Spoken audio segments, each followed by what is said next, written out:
Hello students. तो आज हम लोग कुछ इंटरेस्टिंग देखने वाले हैं करंट इलेक्ट्रिसिटी पर बेस्ड। अब सर्किट सॉल्विंग की जहां बात आती है तो बच्चे जो है बेसिक से सर्किट्स जो कि लूप्स के फॉर्म में दिए रहते हैं उनको सॉल्व करके करंट्स वोल्टेजेस वगैरह निकालने में काफ़ी टाइम लगाते हैं। तो हम लोग देखते हैं कि क्या एक आसान तरीका हो सकता है, वो भी जो आपने पहले से पढ़ रखा है उसको यूज करके एक आसान तरीके से हम सर्किट सॉल्व कर सकते हैं और वोल्टेजेस वगैरह निकालना किसी भी दो पॉइंट्स के बीच में या फिर किसी भी ब्रांच में अगर आपसे करंट पूछा जाए तो वो कैसे निकाल सकते हैं। चलिए इसके ऊपर बात करते हैं। ठीक है, तो जो ये तरीका होने वाला है वो काफी इजी और क्विक होने वाला है और इस तरीके को हम कब यूज कर सकते हैं और कहां ये तरीका हम यूज नहीं करेंगे और उसका क्या अल्टरनेटिव है वो सब भी देखेंगे हम लोग। तो बेसिकली जब हम सर्किट सॉल्विंग की बात करते हैं तो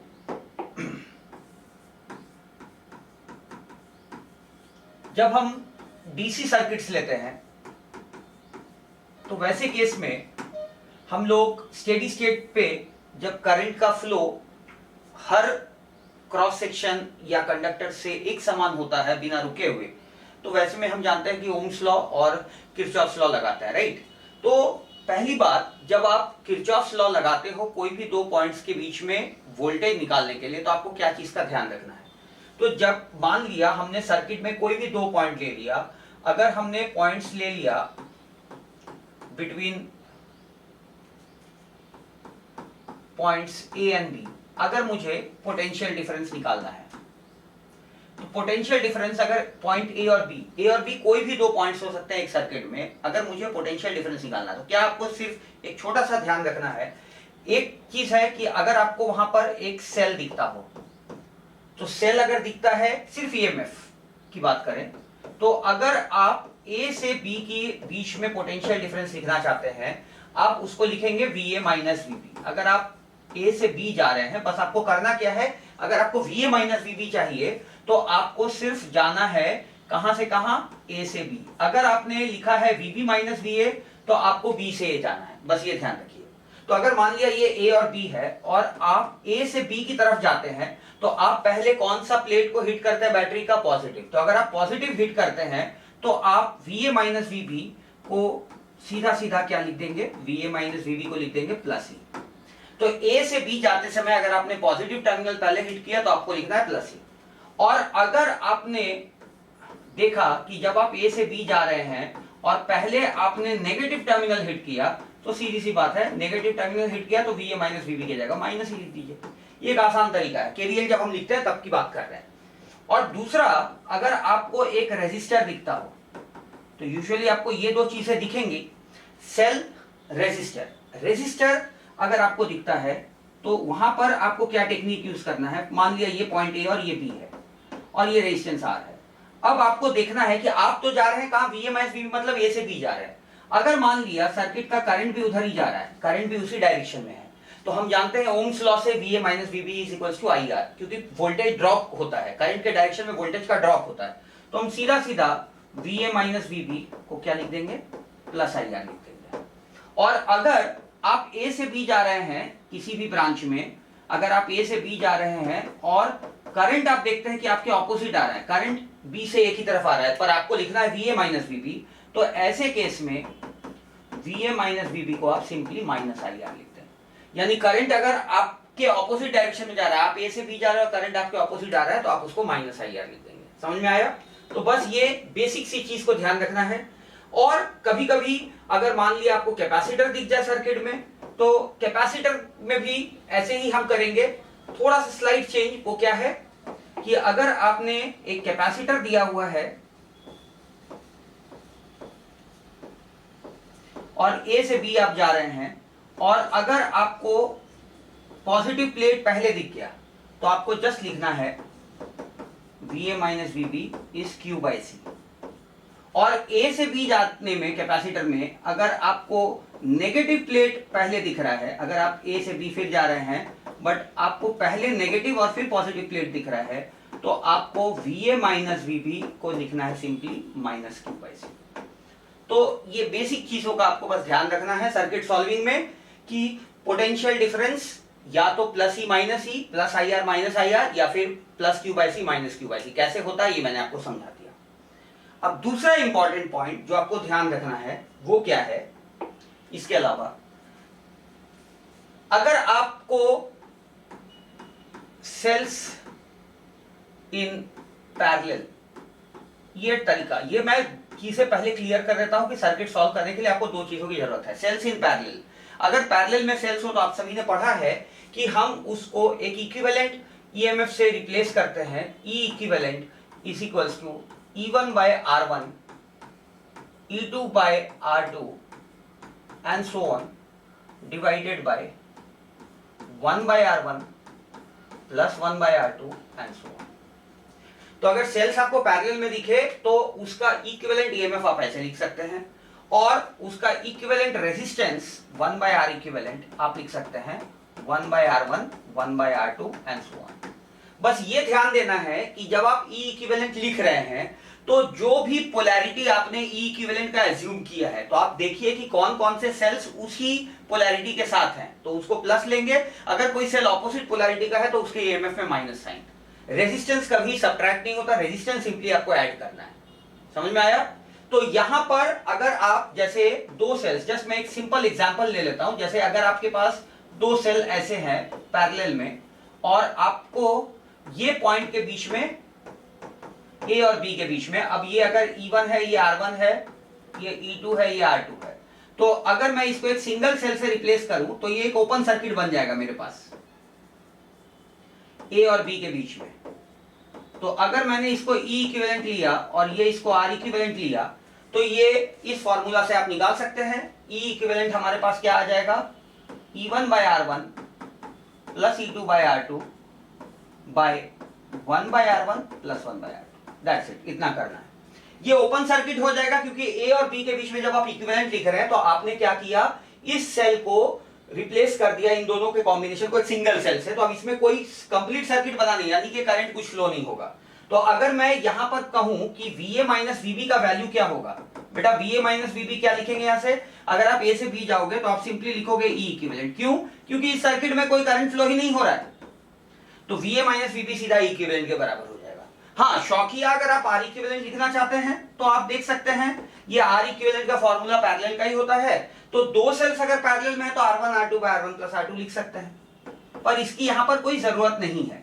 अगर आपसे पूछा जाए कि अच्छा इस इक्विवेलेंट सेल का मुझे R इक्विवेलेंट बताइए, तो आप बता सकते हो, और E इक्विवेलेंट जो है वो आपने सीधा लिख दिया E1 by R1 plus E2 by R2 1 by R1 plus 1 by R2 इस फॉर्मूला से। और जस्ट जैसे मैंने कहा कि यही अगर आपको ये चेंज करके ऐसा दे दिया जाए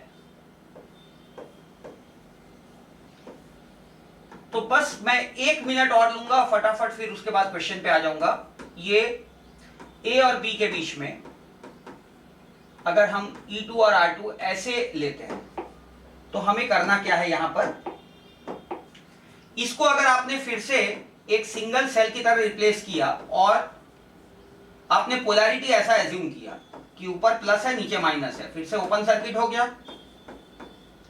अब R इक्विवेलेंट में कोई फर्क नहीं पड़ेगा, R इक्विवेलेंट अभी भी R1 R2 bye R1 plus R2 ही रहेगा, इसमें कोई फर्क नहीं है।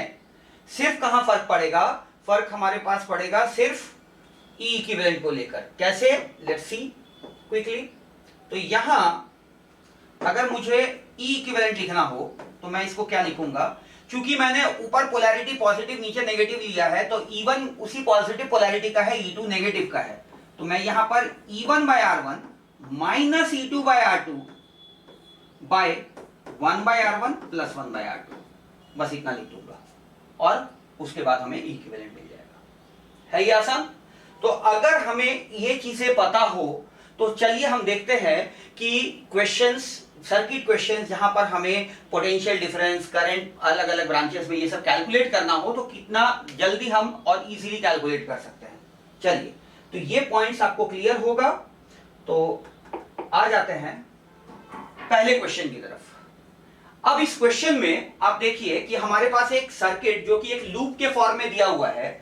इस लूप में आप देख सकते हैं कि कुछ वोल्टेजेस, ईएमएफ्स हैं, रेजिस्टेंसेस हैं, तो यहां दो आपको लूप दिखाई दे रहे होंगे। अब क्वेश्चन में हमें निकालना क्या है कि सारे ब्रांचेस में कितने करंट फ्लो हो रहे हैं वो निकालना है। पोटेंशियल डिफरेंस मुझे निकालना है VA माइनस VB, और पोटेंशियल डिफरेंस निकालना है VE माइनस VD। तो कैसे हम सॉल्व करें? तो मैं क्या करूंगा, ये जो सर्किट है अगर आप ध्यान से देखें तो आपको इसमें 3 सेल्स दिखाई देंगे A और B के बीच में। दिख रहा है? नहीं तो चलिए मैं दिखा देता हूं। चलिए इसको देखिए फटाफट हम कैसे सॉल्व करते हैं। आपको ये तीनों सेल्स अभी तुरंत से नजर आ जाएंगे। सबसे पहले आपको बस ये A और B पॉइंट्स जो हैं यहां पर आप देखिए, ये वाला एक सेल है जिसका EMF 18 वोल्ट है और ये दो रेजिस्टेंस सीरीज में है। ये दोनों रेजिस्टेंस आपको दिख रहे हैं 2 और 1 ओम सीरीज में। तो यानी कि यहां पर पॉजिटिव टर्मिनल ऊपर है, तो ऐसे ही मैं लिख रहा हूं इट इज 18 वोल्ट, और ये हो गया हमारे पास 3 ओम एक सेल। अब दूसरा सेल भी आपको दिख रहा होगा बीच में। आपको लगे सर सेल कहां है? मुझे दिख रहा है, अभी आपको भी दिख जाएगा। यहां पर 2 ओम रेजिस्टेंस है पर इसका कोई ईएमएफ नहीं है, यानी कि आप इसका ईएमएफ को 0 मान सकते हैं, है कि नहीं? ईएमएफ आपने 0 मान लेना है। और तीसरा सेल इधर पहले नेगेटिव आ रहा है फिर पॉजिटिव आ रहा है, तो नेगेटिव और फिर पॉजिटिव, और उसके अलावा रेजिस्टेंस भी है। रेजिस्टेंस कितना है उस साइड? 6 ओम है, और माइनस प्लस कितना दिया हुआ है? 24 वोल्ट। तो ये सब चीज जब आप सॉल्व करेंगे क्वेश्चन तो आपको इतना कुछ लिखना नहीं है, वो तो आप डायग्राम से ही समझ सकते हैं। ठीक है, बस अब देखिए जैसे ही आपने ऐसा लिखा तो आपको इस सर्किट को ओपन सर्किट बना देना है। A और B ये हो गया E इक्विवेलेंट, ये हो गया R इक्विवेलेंट, मैंने ऐसा माना है। तो VA माइनस VB सीधा सीधा मैंने अभी आपको बताया था, VA माइनस VB को हम क्या लिख सकते हैं? E equivalent. बेटा E इक्विवेलेंट कितना लिखेंगे? देखिए E1 bye R1 positive polarity है, 18 बाय R1 रेजिस्टेंस तो 3 ओम है। सेकंड वाले में कोई EMF है नहीं तो सीधा 0 कर दीजिए, बस फॉर्मेलिटी के लिए मैं 0/2 लिख रहा हूं। तीसरे वाले का मैंने पॉजिटिव माना है एक ही तरफ, बट ये वाला पोलैरिटी नेगेटिव है, तो minus E3 bye R3, R3 है 6, divided by 1 by R1, 1 by R2, 1 by R3, बस इतना सा करना है। तो जब आप क्वेश्चन देखते हैं ओरली भी इसको कर सकते हैं, तो ये आपको कितना जल्दी सॉल्व होता है ये देखिए। 18/3 6, और 24/6 4, 6 माइनस 4 हो गया 2। नीचे में एलसीएम ले लिया 6, 3 2s are 6, 2 3s are 6, 1, तो 6/6, तो ये 1 हो गया। कितना वोल्ट आ गया बेटा? 2 वोल्ट। तो आपको पहला आंसर तो यहीं से मिल गया। VA माइनस VB पूछा गया था बेटा, VA माइनस VB कितना आ गया? 2 वोल्ट, है ना आसान? तो VA माइनस VB 2 वोल्ट आ गया। अब बाकी का पार्ट करंट निकालना, तो आप बोलोगे कि सर अब करंट कैसे निकलेगा जल्दी से? देखिए आपको सिर्फ इतना सा एक लाइन में सिर्फ VA माइनस VB निकालना है, E इक्विवेलेंट के बराबर। कोई सेल अगर नहीं है यहां पर, मतलब उसको आप 0 EMF मान सकते हैं, और यही इक्विवेलेंट सेल इन पैरेलल वाला फॉर्मूला लगा सकते हैं। अब बारी आई करंट की। जब आपको करंट नहीं पता तो आप क्या करते हैं? जब आपको करंट नहीं पता तो आप अपने मन से उसको एज्यूम करते हैं, तो वही चीज आपको यहां पर भी करना है। तो चलिए हम लोग करंट को एज्यूम कर लें, जो मेरा मन करेगा वो डायरेक्शन में एज्यूम कर सकता हूं। सपोज मैंने एज्यूम किया कि इस में ये करंट मैंने I1 मान लिया, मेरा मन है नीचे की तरफ, ठीक है। ये करंट मैंने ऐसा मान लिया I2, ठीक है। ये ऑब्वियसली ये I2 माना है मैंने, और अगर ये I1 है ये I2 है, तो ये वाला जो करंट है ये आप किधर भी मान सकते हैं। सपोज मेरा मन किया कि मैं इसको ऐसे मान लूं, I3, 2 मिल गया तो जंक्शन रूल से आपको तीसरा करंट भी मिल जाता है। चलिए फटाफट निकालते हैं। जब आपने पता है VA माइनस VB कितना है 2 वोल्ट, तो मिडिल ब्रांच में एक लाइन में आपको I1 मिल गया। कैसे? VA माइनस VB को आप I1 इंटू 2 लिख सकते हैं। मैंने बताया था जब आप पोटेंशियल डिफरेंस सीखते हैं तो A से B की तरफ जाते हैं। तो चलिए शुरू करते हैं फटाफट। तो अगर मैं A से B मिडिल ब्रांच में जाऊं, तो मिडिल ब्रांच में VA minus VB is equals to I1 into कितना रेजिस्टेंस है मिडिल ब्रांच का बेटा 2, और VA माइनस VB कितना है बेटा 2, तो इससे I1 आ गया, I1 आ गया 1 एम्पियर। पॉजिटिव आया मेरा मतलब एसम्पशन करेक्ट है, 1 एम्पियर किधर की तरफ है, डाउन। देखिए कितना आसानी से निकल गया। अब चलिए लेफ्ट वाले ब्रांच को लेते हैं। अगर मैं लेफ्ट वाले ब्रांच को लेके चलूं,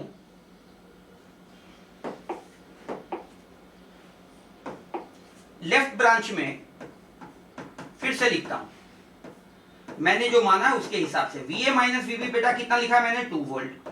अब मैं VA माइनस VB A से B तक आने की कोशिश करता हूं। कैसे आऊंगा देखिए, मैं A से B, जब मैं A से B आ रहा हूं क्या मुझे करंट अपने उल्टा आता दिख रहा है? मैंने आपको बताया था करंट, देखिए A से B जा रहे हैं, करंट मेरे को उल्टा दिख रहा है, मैंने जो अज्यूम किया उल्टा है, तो उल्टा है तो माइनस IR लिखते हैं। तो क्या लिखेंगे, minus I2 into R। Total कितना रेजिस्टेंस है, 1 + 2 3 ओम, सीधा 3 ओम लिख दीजिए।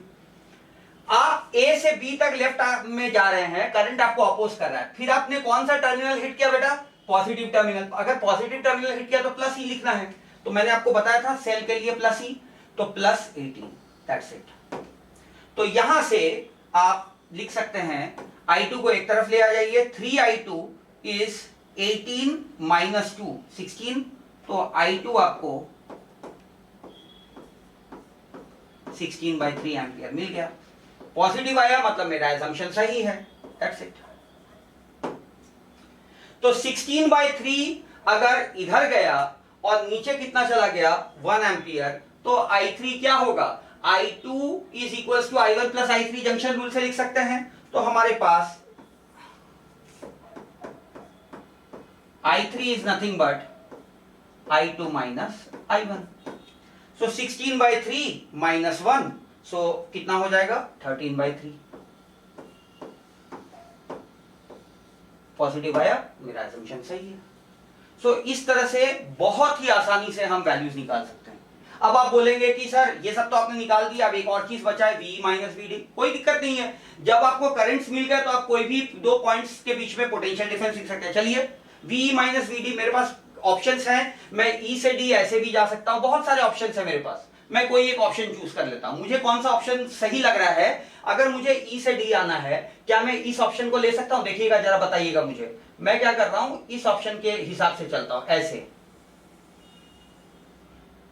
ऐसे आता हूं E से D। तो अगर मैं VE माइनस VD इस ऑप्शन के हिसाब से आऊं तो क्या लिखूंगा, देखिए ये करंट I3 मेरे डायरेक्शन में जा रहा है, तो मैं इसको लिखूंगा 6I3, I3 इंटू 6, ये हो गया। फिर इसके बाद यहां आया, फिर इधर गया, और करंट भी मैं देख रहा हूं उसी डायरेक्शन में जा रहा है, कितना, प्लस 2I2, दैट्स इट, हो गया सॉल्व। सो 6I3, तो 3 2 6, ये हो जाएगा 26 प्लस 2I2 32/3।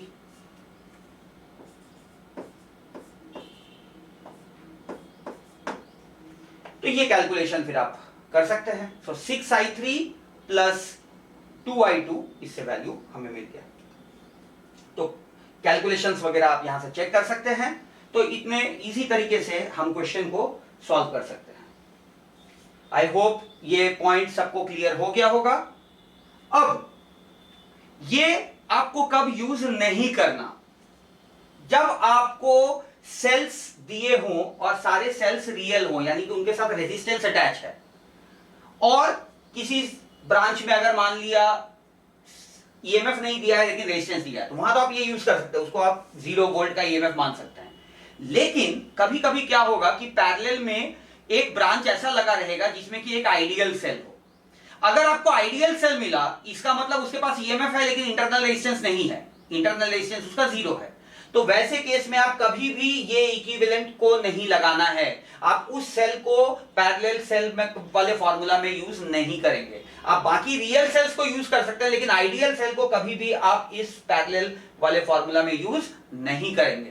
तो सवाल यह है कि अगर हम यूज नहीं करेंगे तो उसको कैसे सॉल्व किया जा सकता है जल्दी, क्या वो जल्दी सॉल्व होगा? बिल्कुल, उसके लिए आपको वही टेक्निक यूज करना है जो मैंने आपको बताया था, केवीएल यूज करने का, plus IR minus IR plus E minus E, वो दिमाग में रखिए। चलिए उसको एक क्वेश्चन से समझते हैं तो आपको ये क्लियर हो जाएगा। तो इसके लिए हमने यहां पर एक क्वेश्चन ऑलरेडी ले रखा है, जिसमें कि आपको दिख रहा होगा कि ये जो सेल्स लगे हुए हैं रेजिस्टेंसेस के साथ, तो आप इन रेजिस्टेंसेस को सेल्स का इंटरनल रेजिस्टेंस मान सकते हैं, ठीक है। जो सबसे आखिरी वाला सेल है राइट साइड में, उसका आप देखिए कि ईएमएफ कितना दे रखा है 40 वोल्ट, और ये कह रहे हैं कि दिस इज आइडियल क्योंकि उसमें कोई इंटरनल रेजिस्टेंस नहीं है, और पूछ रहा है करंट निकालना सारे ब्रांचेस में, कैसे निकालेंगे देखिए कितना जल्दी हम इस चीज को सॉल्व कर सकते हैं। आपने बस ये करना है कि इस पॉइंट को नाम दे दीजिए ए। लेबलिंग बहुत जरूरी होती है बेटा, सर्किट्स में लेबल जरूर कर दें। तो ए और बी नाम दे दिया अपने मन से, जैसे ही आपने अपने मन से ये नाम दिया, अब बाकी के नाम आप ये कह सकते हैं कि जो वायर्स हैं इनमें तो कोई वोल्टेज का ड्रॉप या गेन नहीं होगा, तो इसका मतलब ये सारे पॉइंट्स जो हैं ये सभी ए हो जाएंगे। ये सारे ही पॉइंट्स को आप ए कह सकते हैं, ठीक है। अगर वायर्स दिखे तो नाम एक ही रहेगा, इक्विपोटेंशियल पॉइंट्स हैं। वैसे ही अगर आपने इसको बी माना है तो ये सारे पॉइंट्स जो हैं ये बी हो जाएंगे, होंगे कि नहीं, ये सारे बी हो जाएंगे। अब देखिए एक एक लाइन में सारे करंट्स कैसे निकलते हैं। अब आपको करना क्या है, ये चार दिए हुए हैं, अब एक एक करके, सपोज मेरा मन किया, इसको मैंने मान लिया I1, ये मेरा मन है मानना I1, सबको मैं ऐसा मान लेता हूं, मैं गलत भी हो सकता हूं, I2, इसको मैं मान लेता हूं I3, और इसको मैं मान लेता हूं I4, ये मेरा मन है। और बैटरी 40 वोल्ट के बैटरी से निकलने वाला टोटल करंट जो है इसको मैं I मान लेता हूं। तो अगर हम जंक्शन रूल की बात करें, जो ये करंट I जा रहा है, मैं कह सकता हूं यही करंट I चारों ब्रांचेस में बढ़ गया, यानी मैं डायरेक्टली कह सकता हूं कि मेरे मानने के अनुसार I को मैं I1 plus I2 plus I3 plus I4 लिखूंगा, है कि नहीं, ऐसा लिख सकता हूं। तो बस अब शुरू करते हैं सबसे लेफ्ट से या सबसे राइट से, जो आपका चॉइस हो। मान लिया मैं इस वाले ब्रांच से शुरू करता हूं, I1 वाले ब्रांच से। तो अगर मैं देखूं, मुझे VA माइनस VB डायरेक्टली पता है, तो VA माइनस VB कितना होगा बेटा बताइए। VA माइनस VB, अगर आप सबसे राइट वाले ब्रांच में जाएं, और मैंने बताया था रूल, A से B सबसे राइट ब्रांच में जाइए, तो पहले आप पॉजिटिव टर्मिनल हिट करते हैं तो सीधा लिखेंगे 40 वोल्ट, और उसमें कोई भी रेजिस्टेंस नहीं है, तो IR की तो गुंजाइश ही नहीं है, तो 40 वोल्ट सीधा सीधा इसको VA माइनस VB को 40 लिख सकते हैं। अब बस एक एक करके पुट करते जाइए। सो अगर हम सेकेंड लेफ्ट ब्रांच में यूज करते हैं तो VA माइनस VB, मुझे पता ही है VA माइनस VB कितना है 40। अब चलिए इसमें आते हैं, पहले हम कौन सा टर्मिनल हिट कर रहे हैं, पॉजिटिव, सो लिखेंगे +5। फिर हम करंट के डायरेक्शन में जा रहे हैं A से B, तो मुझे कौन सा रेजिस्टेंस दिख रहा है 2 ओम, और कौन सा करंट I1, बस हो गया +2 I1। तो यहां से मुझे I1 का वैल्यू मिल गया 40 माइनस 5, 35/2, 35/2 यानी 17.5 एम्पियर, करेक्ट है, पॉजिटिव आया, मतलब जो मैंने माना सही है। अब उसके बाद सेकेंड लेफ्ट के बाद, okay it was not second left, मुझे ये कहना सही नहीं रहेगा, तो हम ये कुछ नाम नहीं देते हैं, VA माइनस VB एक ये करके हमने इसको ऐसे नाम देते हैं, ये 1 है, ये 2, ये 3, ये 4, अननेसेसरी कंफ्यूजन नहीं रखते हैं, तो एक एक करके फर्स्ट वाले के लिए हो गया। अब हम आ जाते हैं सेकेंड ब्रांच के लिए। सेकेंड ब्रांच के लिए फिर से लिखते हैं VA minus VB। VA minus VB तो बेटा 40 है। अब 40 है, इसमें अगर हम जाएंगे, पहले हम लोग पॉजिटिव टर्मिनल 8 और करंट I2 और रेजिस्टेंस 1, सो I2 × 1, बस यहां से I2 भी आ गया 40 माइनस 8, 32 एम्पियर, पॉजिटिव है यानी सही डायरेक्शन। थर्ड ब्रांच, इसमें भी VA minus VB, VA minus VB कितना है बेटा 40, पर पहले आप पॉजिटिव टर्मिनल 12 हिट कर रहे हो एंड I3 × 3, तो यहां से I3 का वैल्यू आ गया 40 माइनस 12, जो कि हो गया 28/3 एम्पियर, पॉजिटिव। और चौथा ब्रांच, अगर इसमें हम लिखे VA माइनस VB जो कि 40 है, अब इसमें पहले हम करंट के डायरेक्शन में जा रहे हैं तो 2I4, लेकिन हम कौन सा टर्मिनल हिट कर रहे हैं बेटा पहले, नेगेटिव, सो -15 लिख देंगे। तो यहां से I4 का वैल्यू 40 प्लस 15 55/2 27.5 एम्पियर पॉजिटिव आया, यानी सही है। कोई आंसर अगर नेगेटिव आता है इसका मतलब उसका डायरेक्शन जैसा अपोजिट हो जाता है। तो ये आ गए, जब I1 I2 I3 I4 आ गए तो आपको पता ही है कि I = I1 + I2 + I3 + I4। तो अगर आपसे पूछा जाए 40 वोल्ट सेल से कितना टोटल करंट पास होगा, तो सारे करंट्स को ऐड करना है। तो ये बहुत ही आसान तरीका, ये क्वेश्चन पेपर में आप उसके ऊपर ही सॉल्व कर सकते हैं। अगर आपको आइडियल सेल दिखे तो जो उसका ईएमएफ है वही पोटेंशियल डिफरेंस हो जाएगा। जैसे ही पोटेंशियल डिफरेंस पता चल गया, बस केवीएल का आसान तरीका +E - E + IR - IR वो यूज कीजिए और फटाफट आप आंसर ऑब्टेन कर सकते हैं। तो ये जो दो मैंने यहाँ पे क्वेश्चंस डिस्कस किया है, आई होप ये पूरा आपको क्लियर हो गया होगा। तो हम लोग इस छोटे से डिस्कशन को यहीं पर बंद करते हैं। सो प्लीज अगर आपको ये समझ में आया हो तो इसको लाइक कीजिए और फ्रेंड्स के साथ शेयर कीजिए और सब्सक्राइब भी कीजिए। Thank you.